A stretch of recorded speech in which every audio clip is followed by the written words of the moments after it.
बिस्मिल्लाहिर्रहमानिर्रहीम। अस्सलामुअलैकुम। आप देख रहे हैं मेरा इश्क पाकिस्तान यूट्यूब चैनल। अगर आप इस चैनल पर नए हैं तो इसे सब्सक्राइब कर लें और बेल आइकन पर क्लिक कर लें। मुहिब वतन पाकिस्तानियों, अगर इमरान खान साहब सियासत में ना आते तो ये जो आज आप गठजोड़ देख रहे हैं ये हमेशा आवाम से पोशीदा रहता। खान साहब के सियासत में आने की वजह से इन लोगों के ये जो चेहरे हैं ये खुलकर सामने आ गए हैं। आप ये देखें 1988 से लेकर तकरीबन 2013 तक ये लोग एक दूसरे को गालियां निकालते रहे, एक दूसरे के पेट फाड़ने की बातें करते रहे। ये तस्वीर ज़रा गौर से देखें, ये आज की है। बिलावल ने जब आज हल्फ उठाया फॉरेन मिनिस्टर का, उसके बाद ये लोग आपस में जो है ये मिले हैं। और अभी तक 2013 से पहले आप देखें, चंद सालों की बात है, ये भी 2013 में ही शहबाज शरीफ ने कहा था, ये जरदारी इसके साथ बैठा हुआ है, शहबाज शरीफ ने कहा था जी इसका पेट फाड़ूंगा, इसको नवाब शाह लाड़काना कराची की सड़कों पर घसीटूंगा, इसका पेट फाड़ के उसमें से पैसे निकालूंगा और गरीब आवाम को जो है वापस करूंगा। इसी जरदारी ने नवाज शरीफ के बारे में कहा था कि नवाज शरीफ एक दरिंदा है, करप्शन करता है, अगर हमने इसको ना पकड़ा तो अल्लाह भी हमें माफ़ ना करेगा। करप्शन की बातें जरदारी करता था और नवाज शरीफ के बारे में इस तरह की स्टेटमेंट्स देता था। इधर बिलावल बैठा हुआ राइट साइड पे इसी बिलावल ने कुछ अरसा पहले कहा था कि नवाज शरीफ जो है वो जनरल ज़िया की औलाद है, नवाज शरीफ का असल बाप जो है वो जनरल ज़िया है।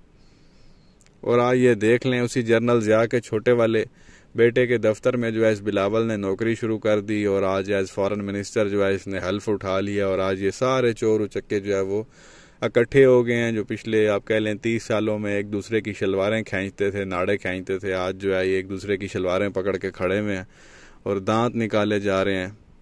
सारा कुछ जो है वो आवाम के सामने है। जो अभी भी इन लोगों को सपोर्ट करते हैं उनको आंखें खोलनी चाहिए। पटवारियों को ये नहीं सोचना चाहिए कि शहबाज शरीफ ने कहा था कि मैं जरदारी का पेट फाड़ के पैसे निकालूंगा, इसको घसीटूंगा, तो उसके सामने जाके बैठ गया। और ये जो पीपल्स पार्टी के जाले हैं उनको भी शर्म गैरत नहीं है, वो जरदारी से नहीं पूछ सकते कि भाई शहबाज शरीफ ने आपके बारे में इस तरह की स्टेटमेंट दी हुई है तो आप उसके साथ जाके कैसे बैठ गए हैं। और थोड़ी बंदा अगर डीप चला जाए तो इस बिलावल को शर्म आनी चाहिए। जाले जरा इससे पूछे ना बिलावल से कि भाई इसके भाई नवाज शरीफ ने बेनज़ीर के बारे में क्या कलमात कहे हैं, किस तरह से जो है वो करैक्टर असैसिनेशन जो है वो की हुई है बेनज़ीर की, और तू उसकी कैबिनेट में जाके बैठ गया। तुम लोगों में शर्म नहीं है, गैरत नहीं है। और फिर बात यहीं ख़त्म नहीं होती। ये बिलावल बाकायदा वजारतें लेने के लिए वहाँ लंदन भी पहुँच गया, वहाँ पे जाके नवाज शरीफ के साथ जो है वो मीटिंग्स कर आया, जिस नवाज शरीफ ने इस बिलावल के इसकी वालदा के साथ किया, जो इसके बाप को 11 साल तक जेल में रखा। वैसे नारे तो ये 11 साल के मारते हैं, रहा वो यही को 5-6 साल ही था, ज़्यादा नहीं रहा था। तो ये देख लें, सारे अब तक जो माजी में एक दूसरे को जो है वो जेलों में डालते थे, एक दूसरों पर जो है वो केसेस बनाते थे, आज एक साथ आके बैठ गए हैं। वो बात वही है, उतू उतू रोला पाए जाओ तो विचू खाए जाओ। अभी तक जो है वो मरियम कहती थी इमरान जरदारी भाई भाई, ये 2018 के इलेक्शन कैंपेन की बात है, इमरान जरदारी भाई भाई। और आज ये देख लें आप कौन भाई भाई है, ये आपस में सारे जो है आजकल भाई बन गए हैं, क्योंकि सब पर ही केसेस थे। जरदारी पे केस, जेल में था, जमानत में बाहर आया, जमानत पे। शहबाज शरीफ पे केस, जमानत पे बाहर आया। ख्वाजा आसिफ काफ़ी अरसा को 1.5-2 साल तक जेल में रहा, बाहर आया। सॉरी, ख्वाजा ये साद रफ़ीक जो है 1.5-2 साल तक जेल में रहा, बाहर आया। इसी तरीके से ख्वाजा आसिफ जो है ये भी अरेस्ट हुआ कई महीनों तक, ये भी अंदर रहा, उसके बाद जो है ये भी बाहर आया। अकामे इन लोगों ने पकड़े हुए थे, बाहर जो है ये लोग नौकरियां करते थे, यहाँ पे पाकिस्तान में जो है वजीर बने हुए थे, कोई मुंशी बना हुआ था, कोई मोची बना हुआ था, कोई टायर पंक्चर लगाने वाला था बाहर अकामों पे, और यहाँ पाकिस्तान में जो है ये लोग वजीर बने हुए थे। और एक रिजीम चेंज जो पाकिस्तान के खिलाफ साजिश हुई, और उस साजिश के नतीजे में ये देख लें आज ये सारे चोर उचक्के जो अब तक एक दूसरे को गालियाँ देते थे, ये वजीर आज़म हाउस में बैठे हुए हैं और हम पर जो है वो मुसल्लत हो चुके हैं। यही बिलावल आज फॉरेन मिनिस्टर बना, आज से आप कह लेंगे को 50-60 साल पहले इसका वो नाना जुल्फ़िकार अली भुट्टो, उसने भी जो पहली वजारत ली थी वो भी यही फॉरेन मिनिस्टर की थी, जो वो अयूब खान के साथ खड़ा था, पर्ची पकड़ के हलफ ले रहा था। और आज इसने भी जो है वही काम किया, उसने भी एक फौजी डिक्टेटर से जो है वो हल्फ लिया था। और आज इन लोगों ने भी, आप कह लें बात तो वही बनती है ना, जनरल ज़िया का ये लोग नाम लेते हैं, तो उसी की बेटे से ही जो है इसने आज हल्फ लिया। माशाल्लाह ही जो है वो बंदा इसके ऊपर कह सकता है। पाकिस्तानियों को सजा दी जा रही है जी। खान साहब ने एब्सोल्युटली नॉट क्यों कहा, अमेरिका जो है वो बड़ा हमसे नाराज हो गया। खान साहब रूस क्यों गए हैं, अमेरिका नाराज हो गया।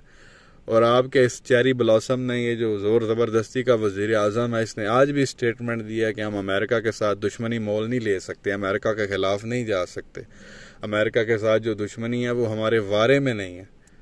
जाहिर सी बात है जी, वारे में कहाँ से होगी, जितने कारनामे आप लोगों ने किए हुए हैं वेस्ट के खिलाफ तो ये लोग जा ही नहीं सकते। और उसकी वजह बड़ी सिंपल सी है, जब इन लोगों ने जायदादें बाहर रखी हुई हैं, पैसे बाहर रखे हुए हैं, वेस्ट वालों को सारा कुछ पता ही। आज वेस्ट वालों के खिलाफ जाएंगे, वेस्ट वाले अगले दिन ही जो है ना सारे इनके पोल खोल के मीडिया पे रख देंगे, भाई ये देख लो फलाने बंदे ने प्रॉपर्टी इधर रखी हुई है, आपके फलाने वजीर, फलाने मुशीर, फलाने वजीर आजम कितने पैसे इस बैंक में पड़े हुए हैं यहाँ बाहर।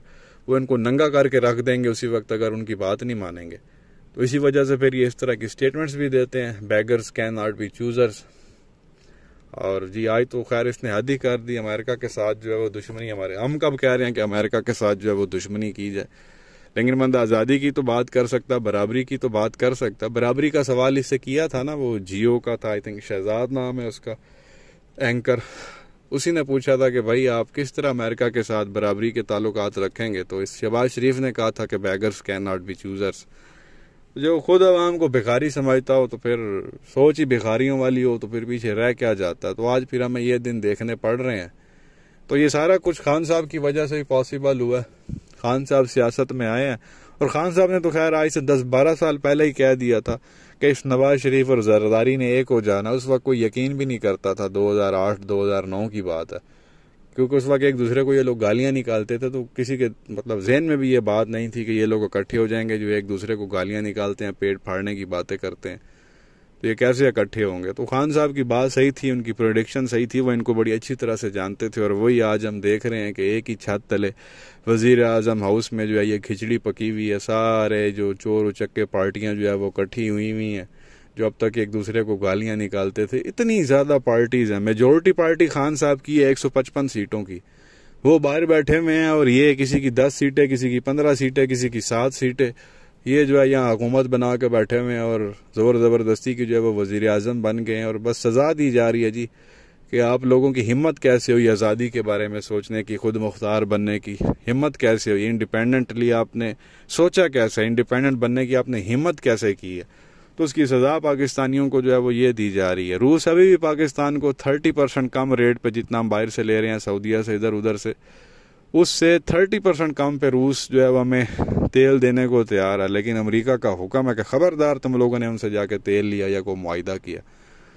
तो ये चेरी ब्लॉसम साहब नहीं जा रहे, वो जाएंगे भी नहीं और बात करेंगे भी नहीं। तो खान साहब तो इंडिपेंडेंट फॉरेन पॉलिसी उन्होंने बनाई थी, उन्होंने कहा हम गुलाम किसी के नहीं हैं, दोस्ती सबके साथ चाहते हैं, लेकिन हम किसी के जो है वो दबाव में नहीं आएंगे, ना हम किसी के साथ जंग चाहते हैं।